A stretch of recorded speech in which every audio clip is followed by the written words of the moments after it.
My name is Tim Long, and I'm the Managing Director of Hawkridge Entertainment Services, a boutique management consultancy specialising in the arts, entertainment, sports and venue industries.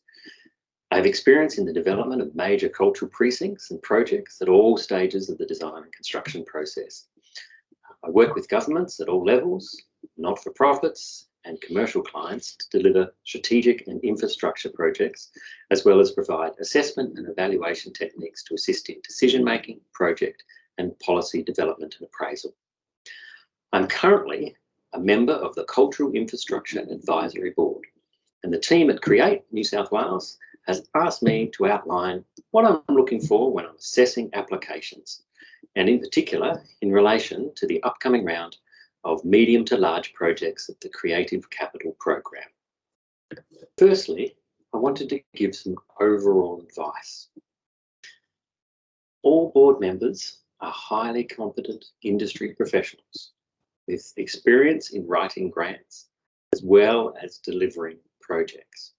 So the people that you're speaking to understand everything about what you're asking for and why you're asking for it.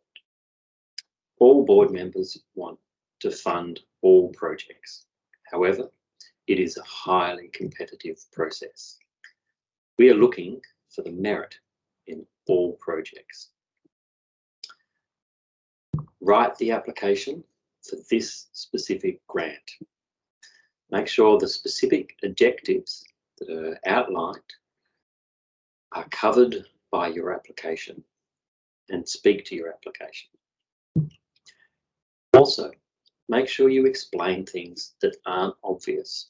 So if there's some things in your application that are not easily understood, then make sure you explain them and as succinctly as possible. My advice would also be to get someone who is not associated with your project to read your application. They can point out to you some of the things that maybe you've overstated, maybe you've understated, but also things that they don't understand, so need further application. And lastly, don't make it too long. We can tell if you're waffling on.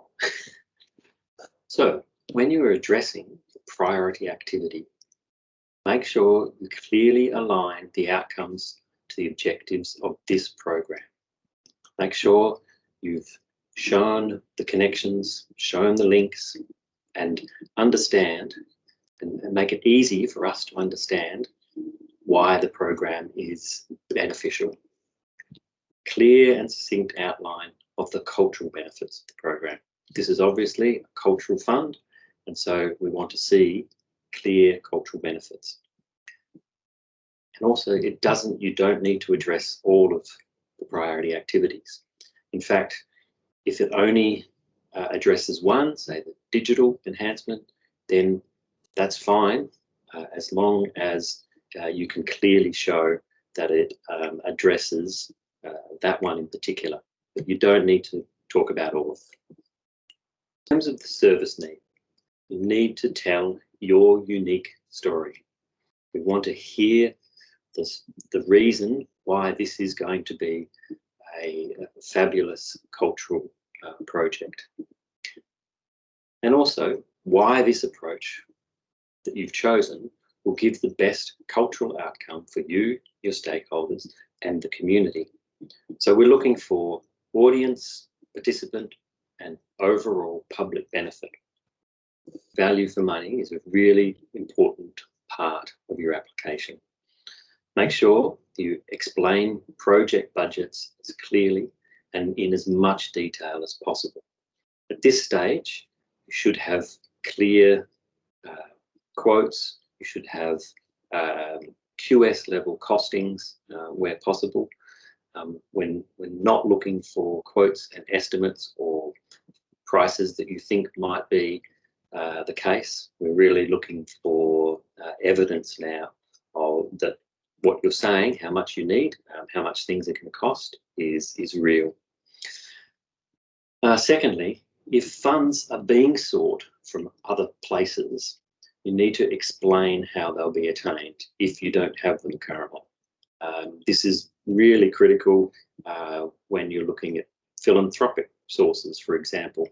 So if you've placed in your application that you're going to get $1 million worth of philanthropic funding, we want to see that you have a basis for that.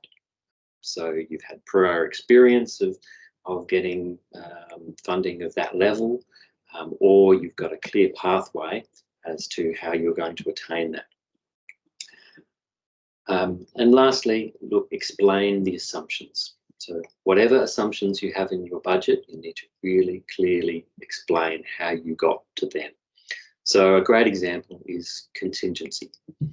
Now, contingency on some projects can be as low as 2% if it's a small project and you feel that it's really you've got the figures exact. However, in large construction projects, it can be as much as 20 or 30%. But you need to clearly explain why you have put the figure you have, and how that will obviously affect the budget going forward. Next area is the capacity to deliver. And this is where your project timeframes need to be realistic and based on the type of build that you're proposing.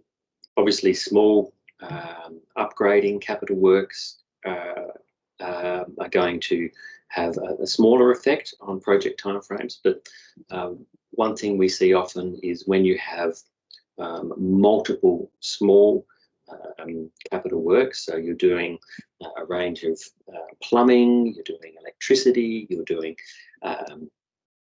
some roof work. You still need to think about how these things are going to impact on each other, and whether you could have the plumber in at the same time as the electrician, or whether you need to manage that.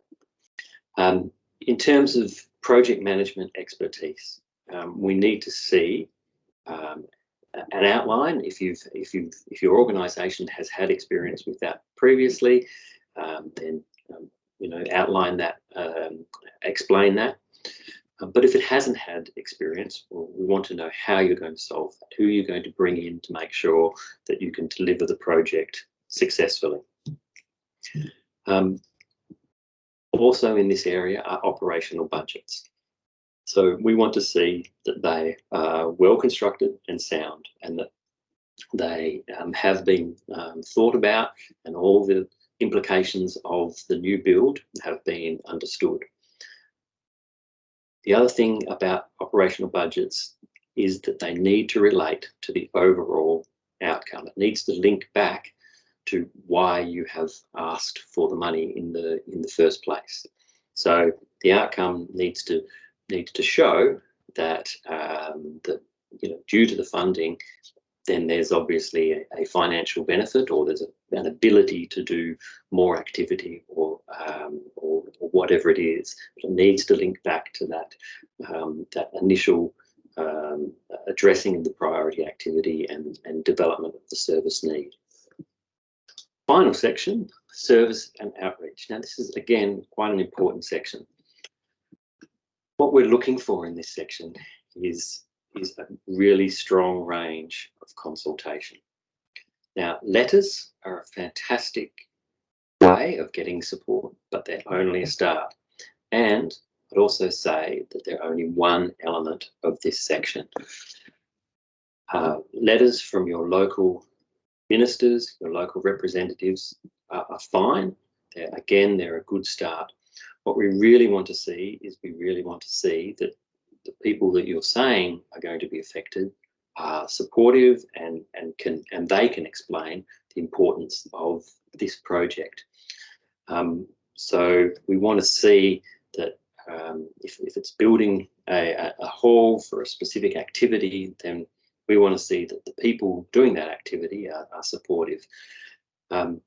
Another thing with this is also seeing evidence of recent consultation and considerable consultation. So if you did a survey 3 years ago, then that's not going to cut it quite as well as somebody who's done some direct consultation with their community, and the community has said, here are the 5 things we think are great, here are the 2 things we're not so sure about, and you've then considered them as part of your project. That's real consultation, and that's what we're looking for. In conclusion, make sure your application is clear on the outcomes and all of the sections relate to one another and to the outcomes of the project. Also, speaking from experience, grant applications can take time to complete. Give yourself enough time to not only complete the application, but also time for review. It's a few suggestions that I hope can be beneficial and assist you in completing your applications. I hope it's been helpful, and I hope that you can all be very successful. Cheers.